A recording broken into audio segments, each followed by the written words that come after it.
All right, World History 2 kiddos, we are getting ready to jump into Standard 10, which is World War One. The years of World War One are 1914 to 1918. All right, so Standard 10A, what is it we need to do? We need to be able to explain the economic causes, political causes, and major events in identifying major leaders of the war, with emphasis on Woodrow Wilson and Kaiser Wilhelm II. Essential understandings. So World War One was caused by competition among industrial nations in Europe and a failure of diplomacy. The war transformed European and American life, wrecked the economies of Europe, and planted the seeds for a second world war. All right, so marching toward war. So let's set the stage. So at the turn of the 20th century, the nations of Europe had been at peace for nearly 50 years. Hundreds of peace organizations had been founded, and many began to believe that war was a thing of the past. Little did they know that a massive war would engulf Europe in less than a decade. Rising tensions in Europe. So while peace and harmony characterized much of Europe, there were much less visible and darker forces at work. Below the surface, Europe witnessed several gradual developments that would eventually lead to war. So we're going to talk about some underlying causes of World War I, and they are going to create a word that we're going to discuss as soon as we are done identifying the underlying causes of World War I. So the first one we're going to talk about is militarism. The letter we need to focus on is the letter M. And militarism is the policy of glorifying military power and keeping an army prepared for war. So having a large and strong standing army made citizens feel patriotic and protected. European countries became entangled in an arms race, and they believed to be truly great they must have the strongest army. And this belief led to the buildup of massive militaries in many European countries. So here's just a picture of a military. All right, the second underlying cause of World War I is alliances. So here's alliances, and the letter you need to focus on is the letter A. Alliances. Growing rivalries and mutual mistrust led to the creation of several military alliances, or pacts among great powers.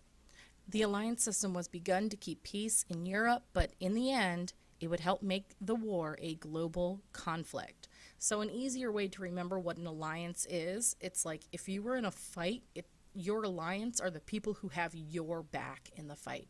So if Mrs. Alice and I went to war together against each other, let's say like Mrs. Jones had Mrs. Alice's back and Mr. Graney had my back.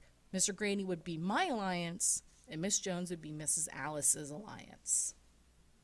All right, so in World War I, we're going to have two opposing alliances develop. We're going to have the Triple Alliance and the Triple Entente.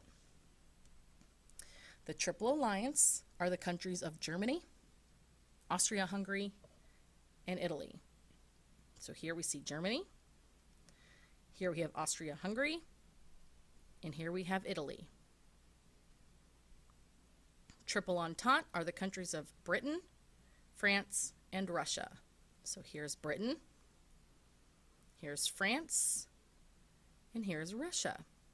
So if we notice this Triple Entente triple country alliance, they are on the outside of what the Triple Alliance countries are here in the center. So the Triple Entente surrounds those Triple Alliance countries. All right, so right now you need to open up your textbook to page 842, and you're going to fill in the slide on Kaiser Wilhelm II. So do this right now, 842. And here we have a picture of Kaiser Wilhelm II. He is going to be the leader of Germany, and here's the German flag underneath his rule. All right, the third underlying cause of World War II is imperialism. The letter you need to focus on for imperialism is I. Here's the word, imperialism.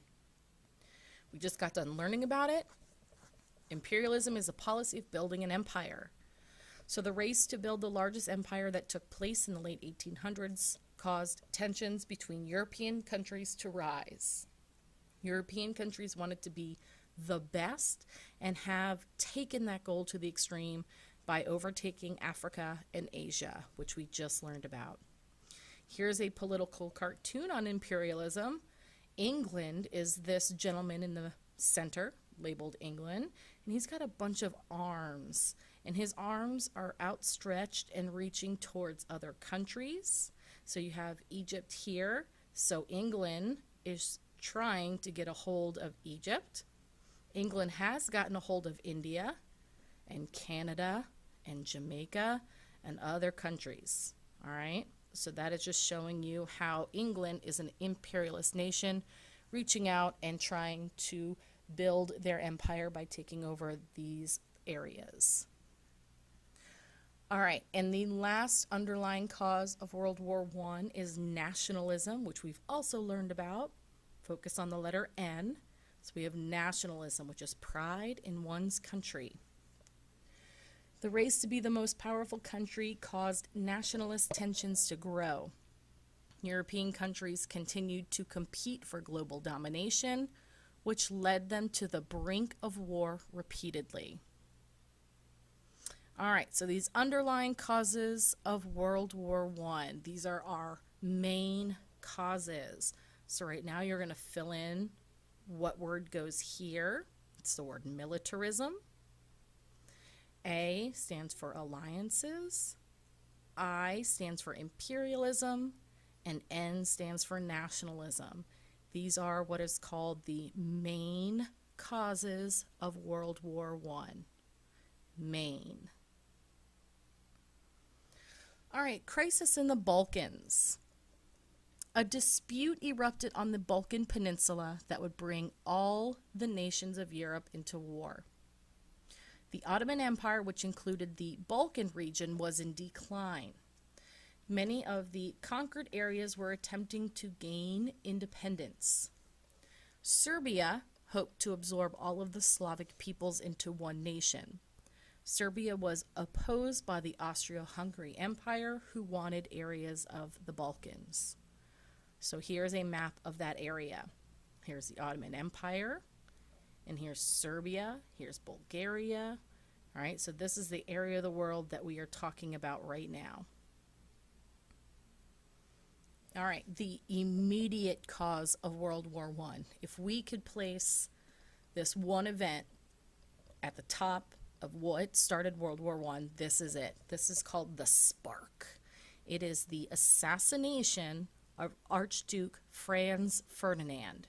He was the heir to the Austria-Hungary throne. So in June of 1914, Archduke Franz Ferdinand and his wife, they were killed by a young Serbian boy while visiting Bosnia-Herzegovina. Austria-Hungary holds the nation of Serbia responsible for the assassination. They're going to give Serbia an ultimatum that within 48 hours they must accept. And if they fail to accept this ultimatum, it will lead to war. Here's an actual photograph of Archduke Franz Ferdinand, right here, and his wife.